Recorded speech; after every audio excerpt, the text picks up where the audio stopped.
Міне бүгін сіздерге меледа деген логикалық ойынды көрсеткім келіп тұр. Андай бір-біріне байланған 9 сақина, андай шығыршықтар. Бұлар негізі құлыптың моделі болып табылады. Осыны мына екі 9 сақина бір-бірімен андай шығыршықтар сияқты екі сымға бекітілген. Осыны шешу керек. Енді осыны шешіп алу керектігін тоқталайық. Менің есімде қалғаны кезінде ұстазымыз Сәмшайыр Ахметжановичтің сабағында осы модельді мен жасап едім кезінде қолдан. Мына мен басқа магазиннен сатып алған нұсқасы. Қолдан жасап Семей педагогикалық институтының музейіне тапсырған болатынбыз. Жарықтық ұстазымыз шабыттандырып оқытатын. Сандар теориясы, алгебра, түйіндер теориясын оқытқан кезде жасаған болар. Ол кезде оның түйіндері аздау болады. Онда 9 екен. Енді қараңыздар. Бұның негізгі идеясы мынандай. Мына сақинаны шешу үшін, екінші шығыршықты шешу үшін міндетті түрде оның алдындағы сақина ілулі тұру керек. Сонда міне былай шеше аласыз. Ал мына екеуін түсірсек, міне, онда біз төртіншіні шеше аламыз. Себебі алдындағы үшінші ілулі тұр. Мына екі сымға. Міне осындай алгоритммен жұмыс істейді. Кез-келген кезде дәл солай. Алдындағы міне шығыршығы тұру керек. Сонда екінші көршісін жанындағы ілуге болады. Енді қалай шешеміз? Шешкен кезде мында 9 сақина. Енді кейде шығыршық, кейде сақина деп атаймыз. Енді сақина деп келсек, бір-біріне байланған. Енді мына соңғы сақинаны түсіру үшін біз оның алдындағы 8-ші сақина ілулі тұру керек. Ал 8-ші сақина ілулі тұр, бірақ қалғанның барлығы түсу керек. 9-ші сақинаны алып шығу үшін. 8-ді қалдыруымыз керек, қалған бәрі түсу керек. Мақұл, 8-ді қалдырдық делік. Сонымен 8 мен 9 ғана қалу керек, қалған барлығы сымнан түсу керек. Жақсы. Мына 7-ші сақинаны түсіру үшін оның алдындағы 6-ші сақина ілулі тұру керек, міндетті түрде. Ендеше бізде 5-ші сақина түсу керек. Сол 5-ші сақинаны түсірейік. 5-ші сақинаны түсіру үшін мына алдындағы 4-ші сақина ілулі тұру керек. 3-ке дейінгінің бәрі түсу керек. Түсіреймін. Міне. 1-ді түсірдім. 2 қалды, өйткені мен 3-ті түсіруім керек. Міне 3-ті түсірдім. 2-ні түсірем. Ол үшін 1 ілулі тұру керек. 3 түсті. 4 ілулі тұр. Сондықтан қазір мен 5-ті түсіре аламын. 5-ті түсірем. 5 түсті. Енді қалғандарын қайта. Енді қараңыздар. 5 түсті менде. 5 түсті. Қазір енді мен 6-ны түсіруім керек қой. Сондықтан қалғандарын мен шешіп тастауым керек 5-ке дейін. 5-ке дейінгілерді шешіп тастау үшін, міне 4-ті шешу үшін қазір мен оның алдындағы 3-ші сақина ілулі тұру керек. 3-ші сақинаны қайтадан орнына ілейік. 1 мен 2-ні кіргіздім. 1-ді түсірем. 2-ні қайтадан ілем. 3-ті ілем. Мен міне ілдім. Енді мына 4-ті түсіру үшін менде 3 тұру керек, 1 мен 2 түсіру керек. 4 түсірді. Мен 4 түсті. Енді мына 3 пен 2-ні түсіруім керек. 3-ті түсіру үшін 1 түсіру керек, 2 ілулі тұру керек. Мінекеңіз. 2-ні түсіру үшін 1 ілулі тұру керек. Сәйкесінше міне 1 түсті. Міне 5-ке дейінгінің барлығын түсірдік. Енді мен 6-ны түсіруім керек. 6-ны түсіру, мынау 9, 8, 7, 6. 7-ні түсіруім керек. 7-ні түсіру үшін 6 ілулі тұру керек еді. 6 ілулі тұр. 7-ні түсіріп алдым. Енді қалған 7-ні түсірдік қой. Қалған мына сақиналардың барлығы түсу керек. Ол үшін мен бұлар қайтадан кіргізем.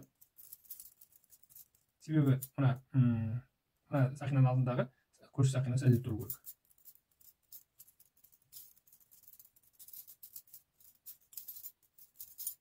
Алгоритм сол. Сол алгоритм пайдаланады.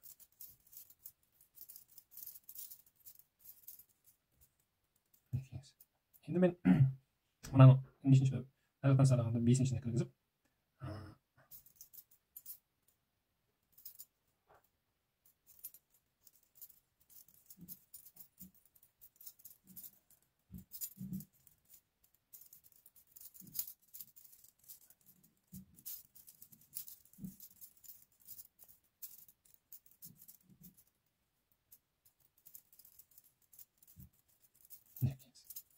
енді бізде мынау 7-шіден бастап біз барлығын түсіреміз дедік қой. Енді мынаны түсіру үшін менің оның алдындағы сақина ілулі тұру керек, қалғандарының бәрі түсу керек. Яғни не істеуіміз керек? Мынау ілініп тұру керек, мына үшеуі түсу керек. Ендеше былай істеуіміз керек. 1-ді қалдыруым керек, 1-ді түсіруім керек, 2-ні қалдыруым керек.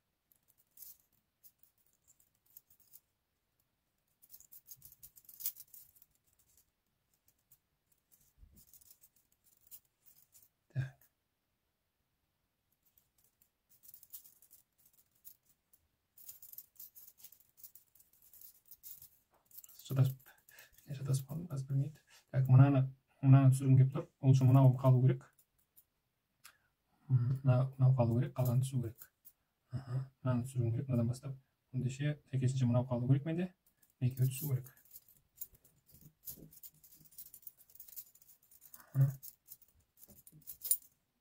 Раз. Енді мынаны түсіріп жеңіл. Қайтадан кіргіземіз. Алгоритмді қайталаймыз.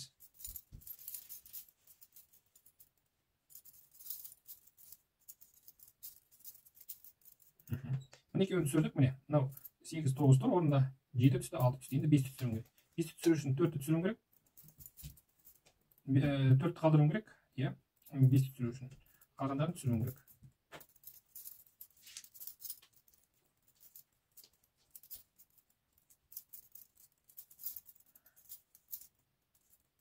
Бұл да кетті.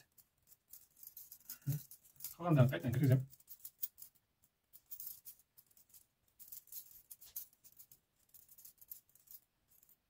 Енді міне, бізде 8 мен 9 әлі тұр. 7 кетті, 6 кетті, 5 кетті. Енді 4 түсірім керек. 4 түсіру үшін 3 ілініп тұру керек, қалған 1 мен 2 түсу керек. Міне, 4 кетті. Енді бізге 3 түсіру керек. 3 түсіру үшін 2 ілініп тұру керек, 1 түсу керек. 3 түсті, 2 түсіру керек. 2 түсіру үшін 1 ілініп тұру керек, 2 түсті. Sonra міне көрдіңіздер, 8 мен 9 ғана қалды. 9-ды түсіру үшін мен енді 8 ілініп тұрып, 9-ды оңай түсірем. Қолымыз ашылуға бір қадам жақындадық. Сонымен бізде енді 8 сақина қалды. Енді мен мына 8 сақинаны шығарып алу үшін мына сақиналарды қайтадан орнына қою керек. Өйткені мына 8-ді шығару үшін 7 ілініп тұру керек. Ол үшін сіз міне қайтадан бірінші сақинадан, сол жақтан бірінші сақинадан бастап кіргізіп, бірінші 2-ден бастап қалпына келтіре бастайсыз.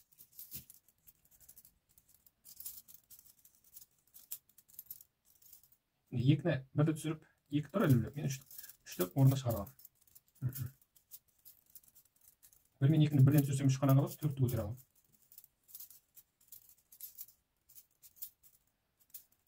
Бірді түсірем, сәйкесінше 3-ті түсірем, 1 мен 2-ні түсірем, 4 қана тұр, ендеше 5-ті көтере аламын.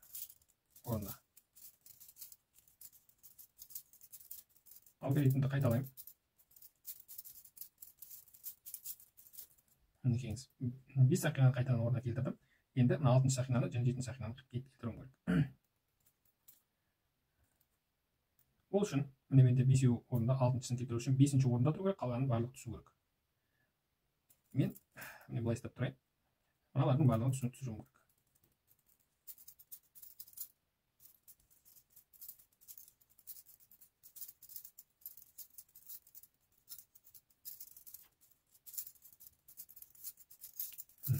Міне, 5-ші сақина ғана қалды. Ендеше мен 6-шы сақинаны көтере аламын.